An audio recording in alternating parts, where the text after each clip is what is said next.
You're the reason my son is dead! This wouldn't have happened if you didn't steal my bike!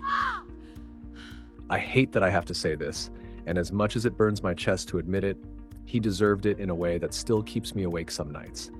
I'm not carrying blame, not today, not ever, because I know where my hands were and what they never touched. This whole mess didn't start with anger or revenge. It started with coincidence. I was bored, killing time, standing under buzzing lights at a weekend auction when a Harley rolled onto the floor, chrome shining like it knew it was about to ruin lives. I didn't need it. I didn't plan for it. I raised my paddle anyway.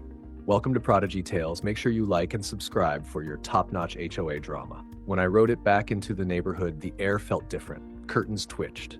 Mouths hung open. People stared like I was parading a dragon down a quiet street. The engine purred low, controlled, respectful, not the monster they imagined. I parked it, wiped my hands, and smiled to myself until footsteps rushed me from behind. Billy, Karen's son. Same sharp eyes, same entitlement, just younger and sloppier. He congratulated me through clenched teeth, then admitted he'd been at the auction. That bike was his dream, he said. He'd been saving, planning, picturing himself on it. I outbid him by a heartbeat, and that heartbeat cracked something in him. He laughed it off badly, circled the Harley too closely, fingers hovering like he already owned it. He asked questions that weren't questions. How fast does it go? How much did you pay? Do you even ride much? I answered politely, because at that moment he was just a sore loser, not a warning sign. He walked away eventually, but the look he threw back wasn't disappointment. It was calculation. Before we dive in deeply, let us know in the comments what country or which city you're watching this story from. We'd love to know how far this story travels. 3 days after the Harley became neighborhood folklore, Karen finally descended from her porch like a storm with a clipboard. She didn't greet me. She announced me. She announced me, said my name like it tasted wrong, then pointed at the bike as if it were leaking poison onto her lawn. According to her, motorcycles violated community harmony, aesthetic balance, sound regulations, and several rules she quoted from memory, but never produced. I asked for the document. She smiled thin and said presidents didn't need to explain themselves. The timing wasn't subtle.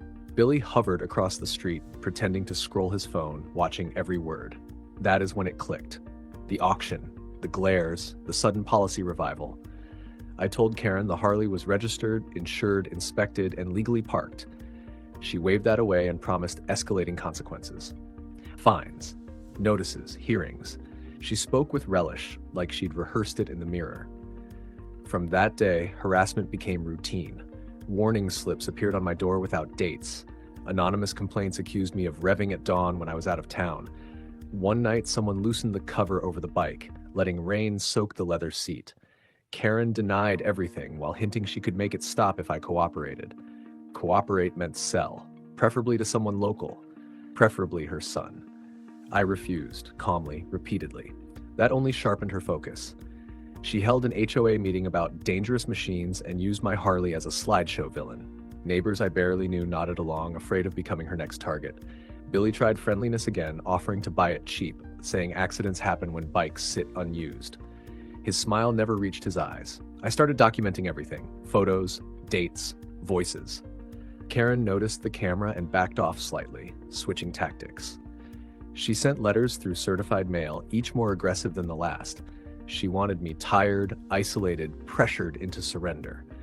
What she didn't realize was that pressure works both ways. Every move she made tightened a net she didn't see forming, one thread at a time, quiet and patient, waiting for weight to drop without mercy eventually. Saturday came in calm, deceptive silence. I washed the Harley myself, slow and careful, letting soap slide over chrome while the sun climbed. It felt grounding, like polishing a trophy Karen couldn't take. I left it outside to dry, exactly where it always sat, perfectly visible from half the street. I went inside, showered, made coffee, wasted time. When I stepped back out, the space where the bike should have been looked wrong, like a missing tooth you keep touching with your tongue. I circled once, twice. My chest tightened. The Harley was gone. I didn't panic immediately. I checked corners, walked the block, hoping it had been towed for some made-up violation. Neighbors avoided my eyes until one older guy finally muttered that he'd seen Billy earlier, hovering around the bike, helmet in hand. Another said they heard an engine tear off, hard, sloppy, unfamiliar. That was when the calm cracked. I didn't call the police yet. Something told me to look closer first. I pulled up my CCTV footage and watched the truth crawl out frame by frame. Billy approached like he owned the place, glanced around, then crouched. He didn't have keys. He had wires. He hot-wired it with reckless confidence, nearly dropped the bike starting it, then laughed. He tore off down the street, wobbling, revving too high, riding power he didn't respect. I marched straight to Karen's house. She answered, already defensive, like she'd been waiting. I told her her son stole my bike. She exploded. Called me a liar. Said Billy wasn't a criminal, just a misunderstood young man with dreams. She said I should give him time. Said boys test things. Said I was heartless for denying him joy. While she ranted, her phone rang.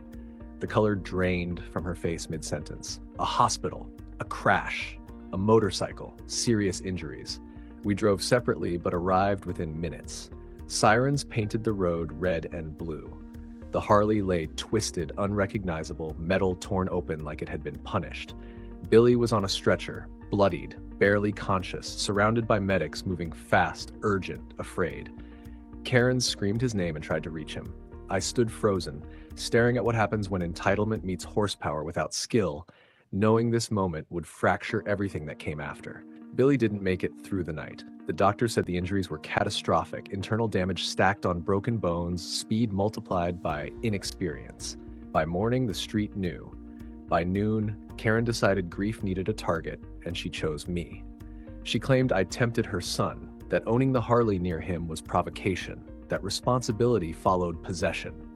She filed a lawsuit before the funeral arrangements were finished, waving HOA letters like scripture and calling them proof. Court exposed everything she hid. My footage, her threats, the forged notices, witnesses who finally spoke once the fear cracked. The judge listened patiently while Karen unraveled, interrupting herself, contradicting timelines, accusing neighbors who weren't present. Billy's record surfaced quietly: unpaid fines, prior thefts, reckless behavior. The hot wiring mattered, consent mattered, ownership mattered. Tragedy didn't erase facts. The case collapsed under its own weight.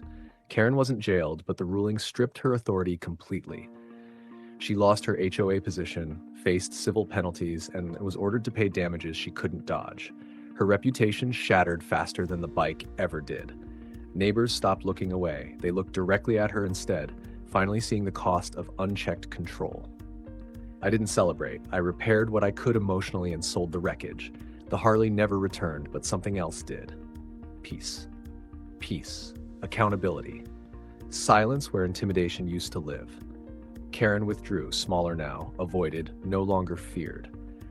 Her power depended on noise, and the court took that away.